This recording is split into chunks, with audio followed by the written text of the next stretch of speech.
The origin of Italian cuisine in America is a long and storied one that began at the turn of the 20th century, when waves of Italian immigrants came to our shores.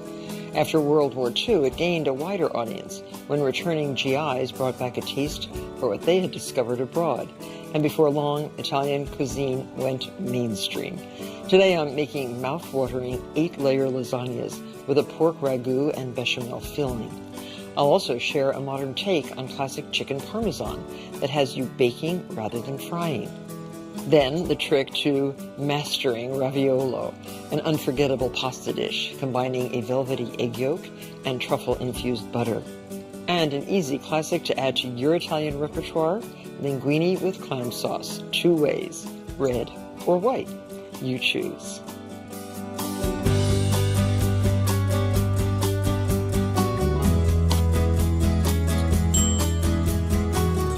I found these beautiful, beautiful little covered bowls. They're really covered souffle dishes in a consignment shop in Maine, and I thought, wow, this would be great for lasagna. And this version of lasagna was said to have been created to impress a German general who was passing through the Marche region of Italy in 1799. With its many layers of decadent bolognese sauce, the general was impressed, and I guarantee you will be too. So 4½ ounces of prosciutto, brown them gently in 6 tablespoons of butter. This is the beginning of our bolognese sauce. Now, to the prosciutto, add 2 1/4 cups of white onion that has been peeled and diced, 3/4 of a cup of very finely diced carrot, and 3/4 of a cup of finely diced celery. This is called sofrito. Sauté until the onions are translucent and the carrots have softened. And this will take, approximately 30 minutes. So our sofrito and prosciutto has cooked down, and to this we add our pork. This is 2 pounds of pork shoulder ground in just a little tiny bit of olive oil. Stir this together, and the pan in which the pork was cooked has lots of little brown bits stuck to the bottom, so you can add 3 cups of dry marsala and turn this on high and scrape all those little bits into the wine. Those little bits in the bottom of a pan really add to flavor and color of your sauce. And we need 2 teaspoons of high-quality tomato paste. Buying tomato paste in a tube is such an efficient way to buy it because you can just put the cap back on and keep it in your refrigerator. So this can be now added to the pork.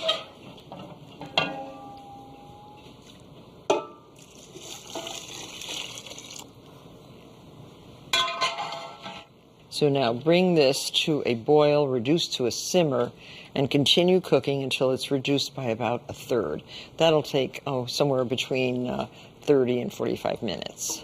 So you see, this is reduced. It is looking really, really tasty. And now we add 3 cups of brown chicken stock.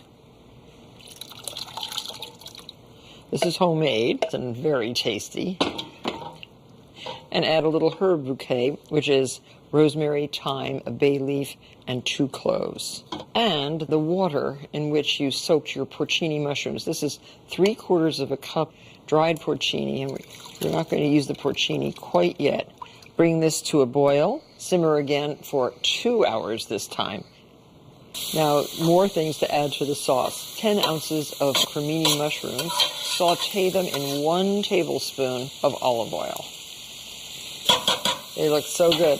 And the porcini, chop these very fine and get those into the cremini mushrooms.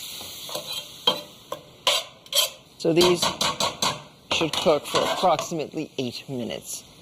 And so now add your mushrooms to the rest of the ragu. Don't forget to take the bouquet garni out of the ragu.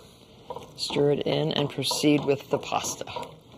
This is 2 1/4 cups of 00 Italian flour. It's a very fine flour. You can buy it in Italian stores. 22 egg yolks. and soften the egg yolks with 1/4 cup of milk. Mix those gently with a little whisk just to break up the yolks. Add 1 teaspoon of salt and 2 tablespoons of olive oil. So add this as your mixer is churning. And obviously, because the yolks are so brilliant yellow, this is going to be a very, very yellow, eggy dough. When the dough starts to pull away from the sides of the bowl, it's done. And we'll turn it out onto our counter and just knead this until it's just a little bit smoother. Wrap it well in a piece of plastic wrap and refrigerate, at least 2 hours before you use it, and up to 24 hours at the most. So the dough has rested. Cut the rounds into wedges and start with 1 wedge. I like to flatten it and kind of make it into an oval. Now, starting on the thickest, number 1, run the dough right through. Pass it through 1 or 2 times. 2 is better than 1. Then increase the thinness. If you wanted to do this by hand, it would take much, much longer to do. And now we're on, next to the thinnest, we're on number 7. And then we'll go through number 8, which is the thinnest, and that's what you want for this delicate, elegant lasagna. And cut this immediately into rounds. So here we got 8 out of 1 strip. So carefully drop the rounds into boiling water. They will cook in just a few seconds, so they come floating to the top. Each one of these little golden casseroles takes 8 rounds of pasta. I'm going to continue cooking, rolling, cutting, all 96 rounds, and then I'll show you how to assemble your lasagna. So now I am buttering the interior of the ramekins. And now 1 round of pasta in the bottom of each, 1 teaspoon of grated Parmesan cheese, 1½ tablespoons of the ragu on top. Spread it out a little bit. Now, this is a rich bechamel. This is a 2 teaspoon scoop, and you just put 1 teaspoon in each. We've already shown you how to make bechamel in our sauce show, so you can access the recipe online. And now another layer. And continue with the same amounts until you use up 8 rounds of pasta in your ramekin. And this is what the finished one looks like. Bake these in a 350-degree oven on the center rack for about 15 minutes until the sauce is bubbly. Increase the heat to 425 and bake until crispy on top. That takes about 10 minutes more.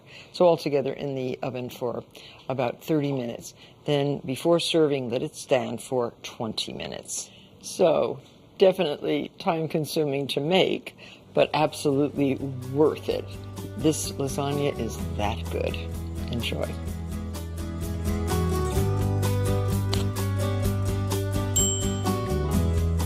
Chicken parmesan, chicken parm to some of you, may sound like a traditional Italian dish, but it's a modern American favorite. It was actually created right here in the United States by immigrants who had settled in Italian-American neighborhoods. I'm using panko.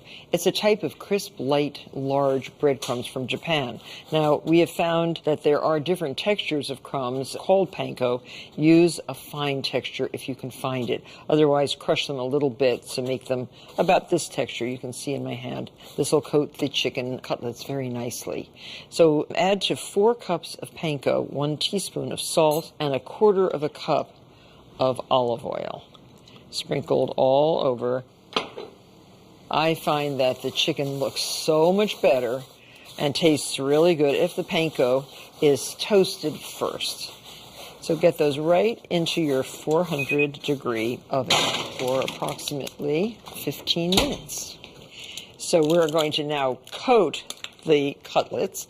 Now, to ensure that the cutlets cook evenly, they should have a uniform thickness, and they should look pretty much like that. These are about 1/4 of an inch thick, and they can be prepared for you by your butcher, or if you're good with a sharp knife, you can prepare the cutlets yourself out of skinless, boneless chicken breasts. Okay, so now before you start coating these beautiful cutlets, salt and pepper them lightly. This little pre-seasoning is a pretty essential part of the good taste of a chicken cutlet. So now into flour. Regular flour is just fine. Into the egg, and then into your panko. And really press the breadcrumbs into the cutlet to get an even golden brown coating. Now, isn't that a beautiful looking cutlet? I think it looks fantastic. And you don't get them to look like that and that color unless you fry them. But by pre-baking these breadcrumbs, browning them in the oven, you get that beautiful golden brown that would generally just come if you fried. So this recipe is for 6 cutlets. And a very nice feature of this particular recipe is that these cutlets can be put right into the freezer and frozen in this state and then cooked when you need them. It's great if you're going to take a trip and you have to leave the children home with the babysitter. You have good, healthy food ready for them in the freezer. So here. So now, if you want to, let me just show you. This is how I would freeze them. A piece of parchment, a cutlet, a piece of parchment, a cutlet, and so on.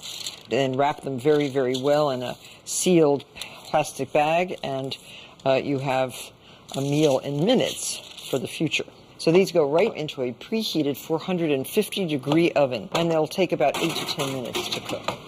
So these are fresh out of the oven, and I'm just spooning some basic marinara sauce on top of the cutlets while they're still hot, of course, because these are going to go back in the oven and have enough sauce for every cutlet, have enough grated mozzarella cheese. You could use a buffalo mozzarella if you have it, or the fresh mozzarella is perfect.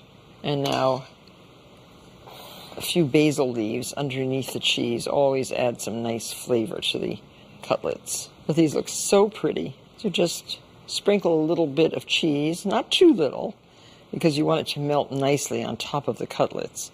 And make sure you preheat your broiler. This is going to go right under the broiler. And this is a simple, lovely, healthy version of a classic favorite. Right into the broiler. And so now watch this so it really melts. And this is doing very nicely. Oh, it's bubbling. And look how pretty. I think it's time for dinner. And one of these is a nice, healthy serving. Now, to make this truly Parmesan, chicken Parmesan, you have to have some Parmesan cheese. So take a wedge of cheese and freshly grate some Parmesan right onto the top. Oven baked chicken Parmesan, a real treat for you and your family. And remember, freezing makes them really a cinch.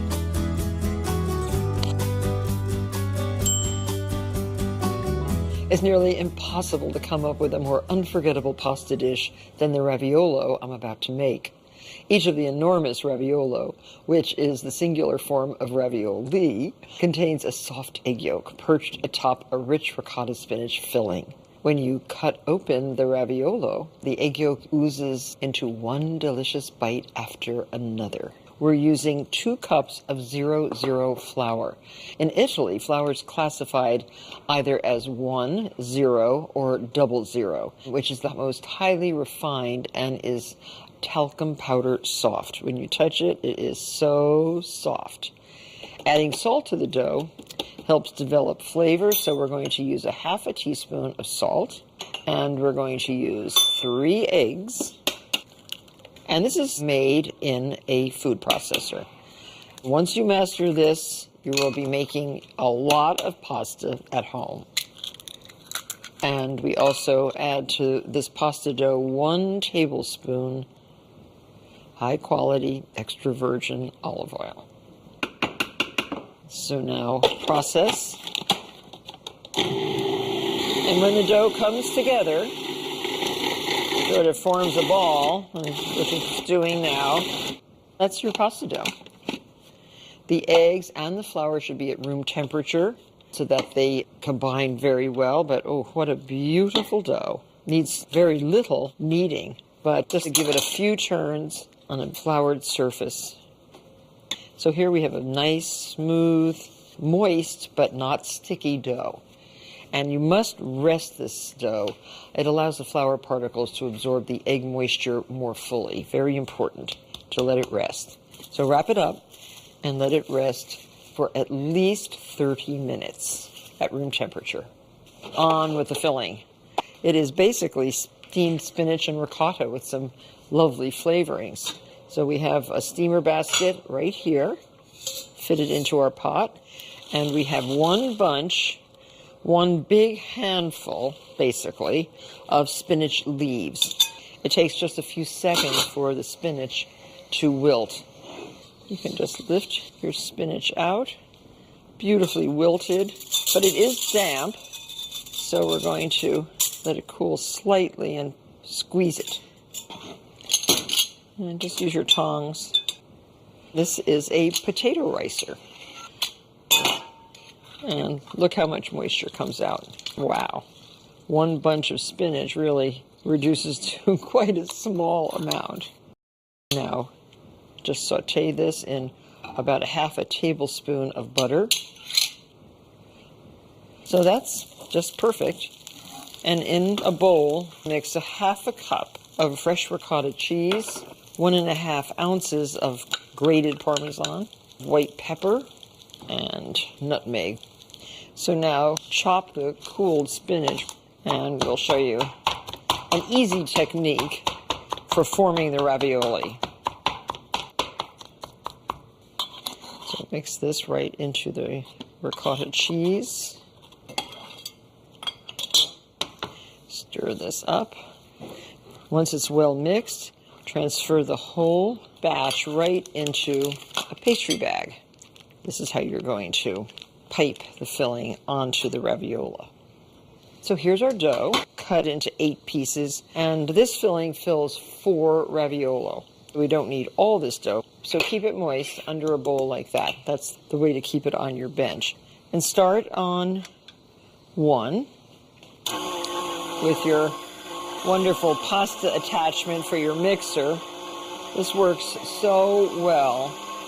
Now make this a little bit narrower from 1 to 2 and run this through.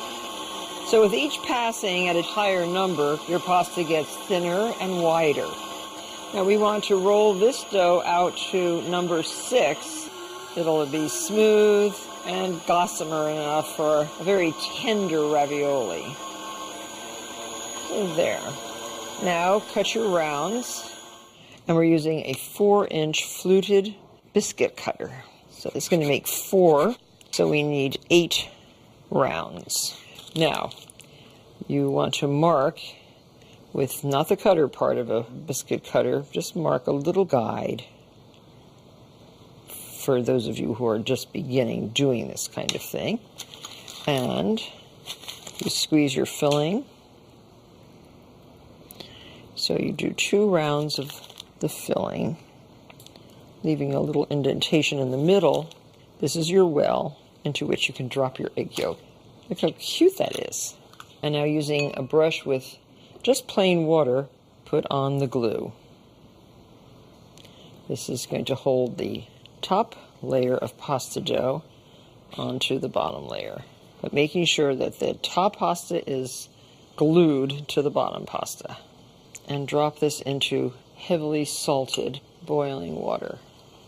2 minutes in the boiling water. Serve right out of the hot water with a little bit of brown butter, a little bit of sliced summer truffle, a sprinkling of Parmesan cheese, and when you cut into this, do you want to see? That egg yolk just oozes out. Fantastic raviolo. It's simply out of this world.